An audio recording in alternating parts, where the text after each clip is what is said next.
Hello, in today's video I am here to explain you how to write a research proposal perfectly.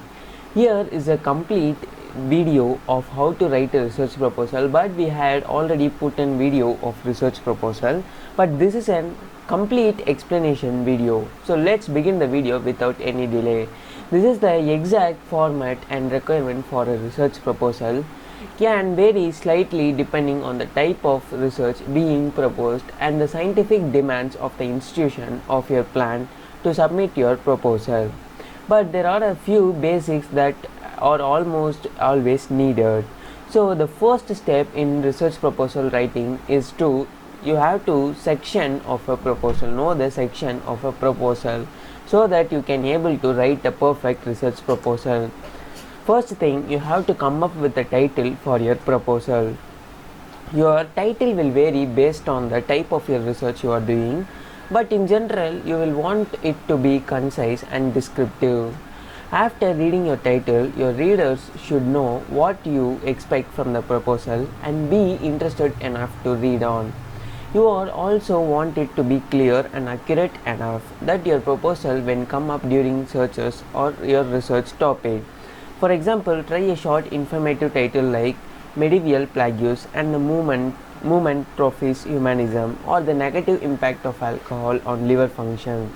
You have to avoid phrases like an investigation of or a review of. So these kind of phrases can be avoided. So it could be most useful to write your research proposal perfectly.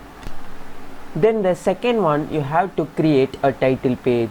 A title page introduces the title of your proposal, name and the primary institution you are connected to. Each sponsoring agency may specify a format for the title page. If an agency does not apply the APA style, you have to include a running head in the upper left corner. The running head will appear on all pages of the document and should be a shortest version of the title. You have to include the page number in the upper right corner. The page number should appear on all pages of the proposal.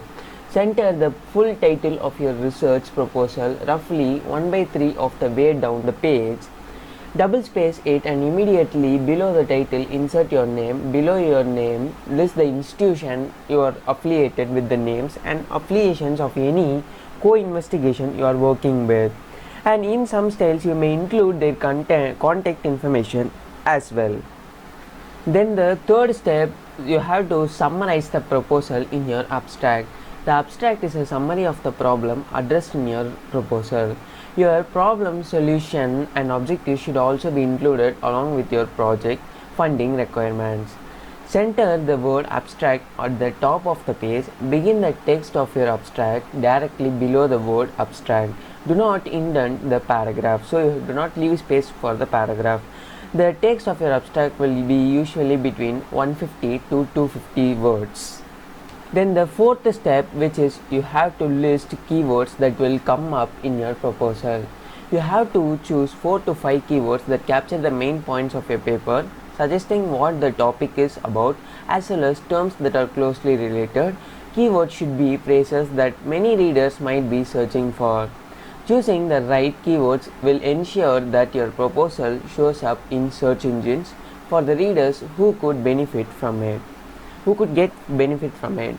So for example, if your proposal is about heart diseases, you might use phrases like circulatory system, blood, heart attack. So these kind of phrases can be used by yourself. So your keywords can be single words or phrases of 2 to 4 words. Then the fifth one, which is you can include a table of content. Longer research proposals often include a table of content on the third page, listing each major section of your paper. Brief proposals that only span a few pages do not often need a table of content. So leaving out the table of content is common, but it depends on the type of research you are doing and the institution you are submitting the proposal to. Especially long proposals may also need a list of institutions, figures or tables. So the list of all major parts and divisions of the proposal. Then the sixth one, which is you have to move into your introduction. The introduction should contain a statement of a problem, purpose of research and significance of research, or the background and the significance sections. You have to restate and center the title of your paper before moving into the introduction. Include a quick note about the topic being discussed and the definition of the theory from which your proposed research will be based. And you have to write the statement of problem before moving into a paragraph detailing the problem. When writing this part of the introduction, seek to the answer the question, why does this research need to be conducted and what new issues does this research raise. There are type purpose of study. Before writing this section of the introduction, you have to identify the goal of the study in our precise terms. Type significance of research. In the paragraph below, answer why the area of research is important, and you have to identify the type of research or analysis proposed. Then the seventh one, which is you have to provide background in the introduction. You have to identify the research problem and show why the work needs to be continued.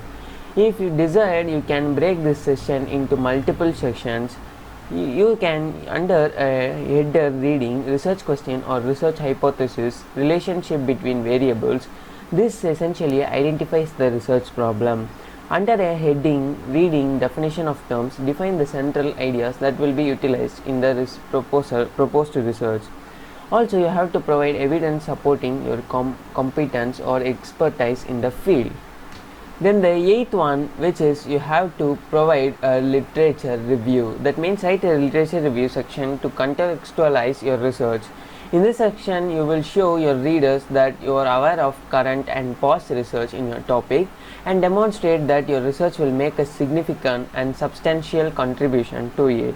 So you will give credit to other researchers who have laid the good groundwork, evaluate and synthesize their work and differentiate your own research. And also, you do not turn this section into a list or a bland summary. Sum up existing research in a story-like manner that draws readers in while exposing the whole that your research will attempt to fill. Okay guys, in this video we had discussed about the 9 points which will be helpful to write your research proposal, and we will be discussing the balance points in the next video, which will be the part 2. Please wait for that. If you like my video, please subscribe my channel. If you have any other queries or any related doubts, you can contact us through our WhatsApp number or mail us through our mail ID. If you have any other queries, you can also visit our website also. Thanks for watching.